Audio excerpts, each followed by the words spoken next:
reality, it isn't. Globalization is primarily based on economic factors. Currently, the most powerful corporations exist in the West, and they have the ability to exert control over other cultures.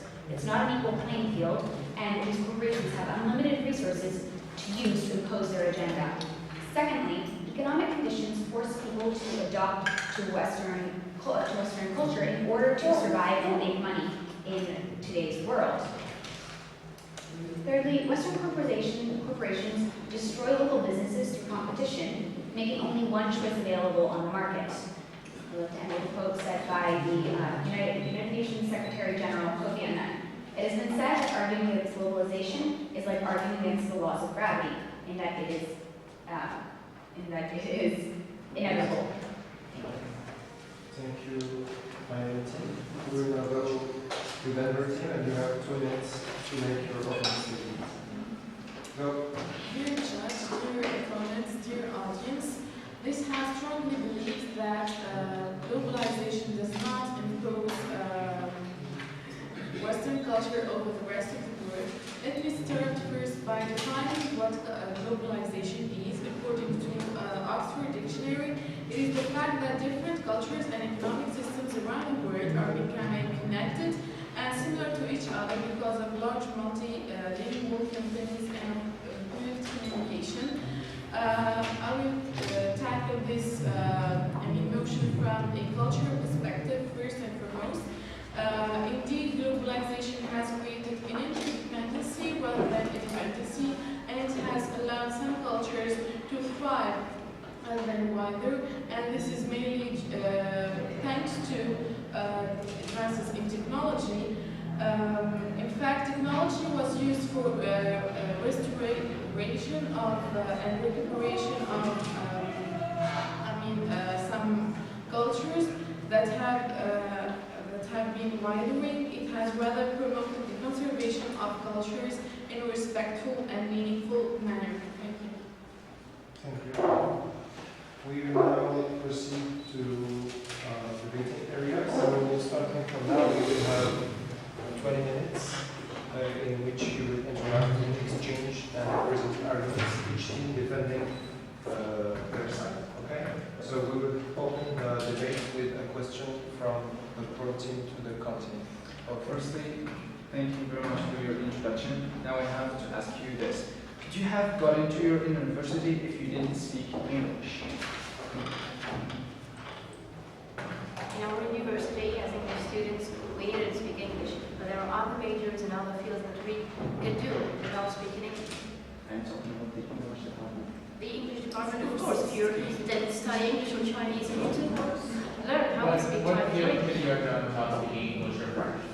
I would have chosen another subject to study. Well, geology is interesting. What can you tell us the field you could have studied if you did not speak English or French? Political science. Medicine. All of it are in Arabic. Yes. Most of them are. Allow me to add something here. The thing why we believe globalization is imposing the Western culture, to understand how this is true is by seeing how does globalization affect our day-to-day life. And it's so simple because when we talk about globalization, we talk about media, internet, newspapers, movies, music, the thing which we cannot live without.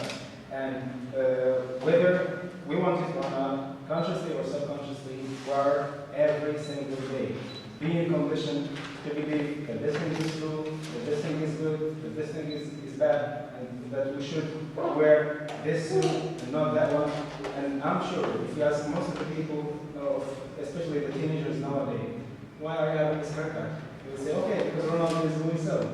Why are you wearing this? Okay, because like my favorite actress is wearing a similar thing. So if you notice here, you may claim that, okay, you want to do that. But the thing is, they are being imposed subconsciously to do this. And this is what we're trying to explain here. Actually, I'm afraid to disagree respectfully Yeah. with you because despite the homogenizing effect of globalization, people here in the era of globalization become more aware and confident about their own culture because media has fostered the people, they are not illiterate anymore, they are not ignorant, they do not absorb just information and data from Western countries just blindly and arbitrarily. People could think, could realize what they could do and to preserve their local identities. And here I would like to state an example of a politician, of a Chinese politician and a reformist of the People's Republic of China, who points that cultural identities actually answers the question of who am I, where are we going, and what do we have. And he argues that despite the huge divergence or convergence that globalization might have on all over people on the world, people tend to stick to their own cultures because this is the way they could define themselves and introduce themselves to the world. Right. Well, the thing is, that would be the ideal situation, but the problem is that we agree that cultural identity is important, but globalization is imposing cultural identity. Like my friend said, back before globalization, you talked about technology and how it's allowed advances. But before globalization, children, for example, would spend most of their day interacting with teachers from their culture and their parents from their culture and their friends and their family, all from their culture. Now children spend hours in front of the television, primarily watching Western stations, whether they're watching football, whether they're watching Western movies, whether they're listening to Western music. And so therefore, more and more of their time, they're being subconsciously imposed to say, this is what's cool. Your parents' practices aren't cool. Your teachers' practices aren't cool. No, these people from this different culture in the West, that's what's cool, and that's what we should follow. And that's cultural imposition. Yeah, the idea of there is the imposition of Western culture and how teenagers nowadays are unconsciously, subconsciously accepting this and agreeing and having this value judgments of this is cool because Westerners see it as cool, and so on and so forth. I would like, for instance, to bring about the example of the Arab nations or the post-revolution nations where we have the return of the repressed or inferiority term, so what has been unconsciously repressed, which is our cultural identity according to you, has emerged and surfaced, and the sense of belonging and nativism is brought to the fore. And you can see how, for instance, not only Western cultures are being telecast or anything of that sort, but we can also have a television and a TV show from India. I've heard that Moroccans watch a lot of Tunisian TV shows. We do watch a lot of Korean and Indian, as well as there is Moroccan and Algerian. So it is not only about having this thing that is pertaining to the Western culture as divided the United States and Western Europe. This is not the case nowadays. Globalization is not only about imposing values of Western Europe or the United States, but it's also about bringing people or allowing them to be diasporic in the sense of knowing other cultures, in the sense of knowing and being open to other cultures and identities, minorities, of those who've been repressed, of that is countries and sometimes nations that we don't know about it at all. An example of this, globalization, media, and can give you the example of Tunisia. Before 2011, I would say that is safely argued that a lot of people did not know that even Tunisia existed. But after the revolution, after the media coverage, a lot of people know what is Tunisia and what's the Arab Spring, what's Morocco, what's Algeria, and so on and so forth. I would like to kind of say that you see all these different TV shows from Korea, from India, from all these places, but what kind of dress do they wear in the Korean soap operas? Do they wear traditional Korean dress, or do they wear Western dress? Because in the ones that I've seen, they don't wear traditional, but they wear Western clothing. And it has been imposed onto them, and that is being imposed onto the people who watch it. It might not be a direct West to East imposition, but it's a West to East and then the East imposes again. It's an imposition that you might not see right away, but it's one that's happening, and it's very prominent in today's world, in the media, and all types of media. And I would like to add to that just briefly. The thing is, our argument isn't that globalization is only the West, but the problem is that because globalization is based on economic factors, the Western companies have the most money and they can manipulate the system to promote their own values. So yes, sometimes Korean television shows or Tunisian television shows will become popular, but because Hollywood, because the rich media corporations in New York and London and Paris have more money, they can manipulate the system so that their ideas and their values are promoted more. So that it depends on one's beliefs and values. I mean, it's up to you to choose whether you conform to the Western culture or the other Eastern ones. It's not like a model to follow. It's a state of mind rather than position and manipulation. And Breaking up this idea, if you allow me, this idea of free choice. The reason why we believe globalization is imposing this issue of Western culture is there is nothing as free choice, basically. Imagine that, or suppose that you want to go and buy a mobile, and there are like two options. There is the iPhone and the Samsung. You will claim that, okay, it's up to me to choose. But if you step back a little bit and see who provided the choices, was it you? I mean, the choices are provided by the economical measures and things. So they are being imposed, in other words. And that's what we're trying to explain. Coming back to the example of the music that you have raised, I will give you an example of a Jewish festival that is celebrated every year in Jordan, which celebrates Middle Eastern societies. And of course, not all teenagers nowadays listen just to pop or rock music. They listen to some traditional music or some traditional music types which are very peculiar to certain cultural groups. And this rather gives them insight into different cultures. So it's rather the positive side of globalization. I would like to elucidate this point by bringing up the examples of many Western songs that have been, let's say, remixed and covered by, let's say, Arabian or Easterners touch or background. I think the point that is being missed here is the fact that they're covering Western music. The Western music is something that they're covering. They're not covering other Eastern music, maybe from Jordan or Syria or whatever. They're covering Western music. I from think this it's stage. vice Can I finish really quick? I'm almost done. And also about the whole music thing, radios in Morocco, yes, they have Arabic singers, they have Arabic songs.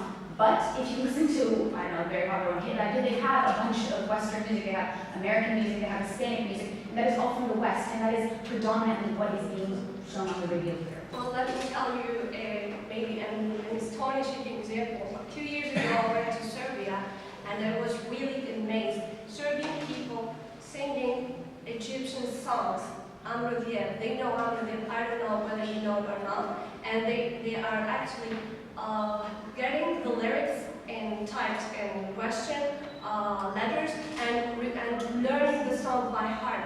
So it's like reciprocal. So we learn the Western song, they learn the Egyptian song, and so it's not. Thank you for bringing this up, because I believe that the question is not whether globalization is good or bad. There's this imposing. You're being imposed to do something. You know that the CAEN is reaching more than 200 million houses. This means if you just publish something through CAEN, 200 million people will get to see it, will get to believe the message we are delivering. And to put it in very simple words, why we say this, imposing, talking about the professional life, if you want today to apply for a job, they will ask you for an email at least, or maybe for a digital picture or photos. So you want to work, the idea I'm trying to explain. You should have an email. You should have Facebook. You should do this. Are we asking us to go back to the Stone Ages? That's not what I'm saying. It's not what I'm saying. I'm saying that That's not just that. you don't want to do it, but you should do it. Right, Because also you should. You're imposed. How it facilitates our life, like shortens the gap between Easterners and Westerners. So what's the harm in that? No, but then also it's not even just that, things like email. I don't know what it's like in Tunisia, but at least in Morocco, to get a job, you have to speak English or French. To get into a university, you have to speak English or French, right? In order to get a job, you have to wear suits. We couldn't go if I want to work at a business in Casablanca, I couldn't show up speaking Darija and wearing a jalaba. They wouldn't hire me. And so that's being imposed. If I have to make a choice between making a living and surviving and practicing my culture, that means that I'm losing a choice and I'm having another culture imposed on me. The other thing is, in Morocco, we find a lot of universities using French as a language to study. So you were studying Arabic in high school and then moving to French language. The very ironic thing is that a lot of people don't know how to speak French, so how they were going to keep up.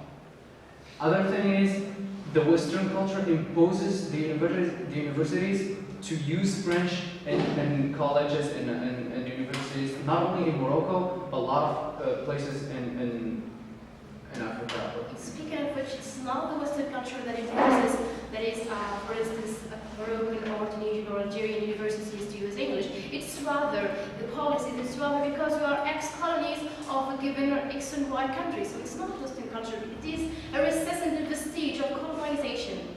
No, it's because of globalization. You guys define globalization as integration across boundaries. And the reason what that is causing is that means that all these Western corporations are coming into countries like Tunisia and Morocco, and they are the most powerful corporations. So and they're here in these countries because of globalization.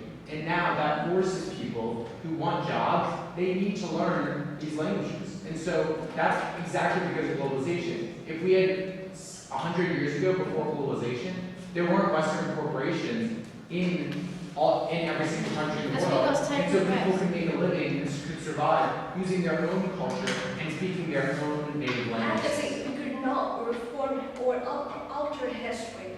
It's been like this since years. And language is just a means of communication. It's not a means to impose one's culture on someone. But it's part of culture.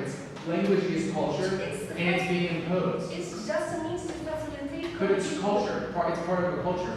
No, I speak English, but not necessarily I endorse the English values or way of life. A language itself is part of culture, right? It's a cultural trait. And the thing is, that's something that's very important to what a culture is. And so, if I'm being told you need to speak this language, or you're not getting a job, or you're going to get fired, that's being my culture. Another culture is being imposed on me. And that's exactly what's happening. And where are you learning Arabic, for instance?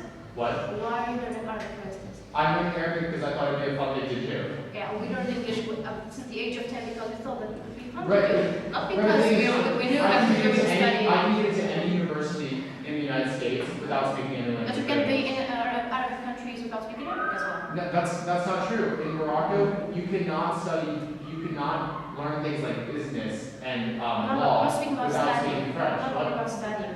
Being here in itself. Like a tourist, for instance. Can you repeat what you just said about here in Morocco? Yes. You said even here you can get a job or maybe a Not job. I was speaking about being here, for instance.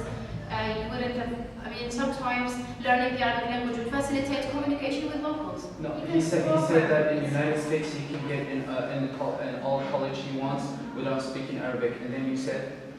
No, I was saying about here. No. If you were in Arab countries. What you said after you said that. I'm not memorizing what I'm saying. I forgot. They can paraphrase it. I guess what we are just exaggerating the thing. Language is just part and parcel of culture. Yes, that's true. But it's not a way to alter or to change one's culture. For God's sake, it's a means. It's just a tool, an instrument to foster and to facilitate communication. That's it. It's not because I speak either French or English, I must abide by X or Y culture. No, it's not the case. The thing is, we're not questioning it's being facilitating our lives or not. That's not the question. Nowadays, like the thing we forgot to mention, the picture is what culture is. Culture is like something so new to discuss. Like we can include languages, clothes, values, so on and so forth. And nowadays, I have so many friends that when you talk to them, they will just tell you, okay, you know what, I hate speaking Arabic, you just speak in English, I like it more. Do you think they are doing this just because they want? I don't think so. It's being imposed on them. And if you claim that globalization is not being imposed on you, the questions. Do you have a TV? Do you have a computer? Do you have access to the internet? You would obviously say yes. Well, thank you for bringing this up, but I think that everyone present here in this room agrees on the fact that media and the electronic gadgets are all double-edged sword, and as knowledgeable persons, we have the right and the choice to adopt and endorse the benefits and the assets of these gadgets and media, but throw away their own, let's say, disadvantages. I would like to say something. So, which corporations invented computers, phones, internet? Which corporations? This is all from the West. These are all corporations that originated. Can I have these finished? Yeah. Originated in the West. And the fact that they have traveled to every corner of the world just proves the fact that Western culture is being imposed on everybody, everywhere. Because you bought a computer, why? Because you needed it to work, you need to study, whatever the reasons are, it's because you need it. That is imposing something onto you, okay? And what's just, speaking of computers and corporations and promoting computers, and computers are everywhere. Computers would have been even existent if not Thursday that is came up with the zero. This to your knowledge, okay? So it's not something that is coming up or emanating from Western cultures. It's not from the US, it's not from Western Europe. I agree that it takes. But the historical development of the computer doesn't counter the fact that now computers, all this media is being used primarily, like you guys are bringing up, our argument isn't that other countries aren't using globalization or other cultures aren't becoming more aware. Our argument is that because Western corporations are by far the most powerful, they're able to manipulate the system through media, through Hollywood, through computers, through other means, through bribing governments to make sure that they're the ones that are winning because they have the money and they can use any means necessary. They literally have unlimited resources to promote their agenda. So just because one example of Egyptians or Serbians listening to Egyptian music may be true, there's millions of other examples of literally in every country, people wearing Western clothes, people listening to Western music, people watching Western movies, because they're subconsciously being convinced that this is the cool thing to do, and this is the modern thing to do. I'm afraid you are making an overgeneralization, young man, because it is your job as a knowledgeable person to take these, let's say, to endorse the benefits of what you have listed and just throw away their own negative words. And if what you were saying were true, we would not have been here. Time's up. In English. Time is up. We know just another time. Time is up.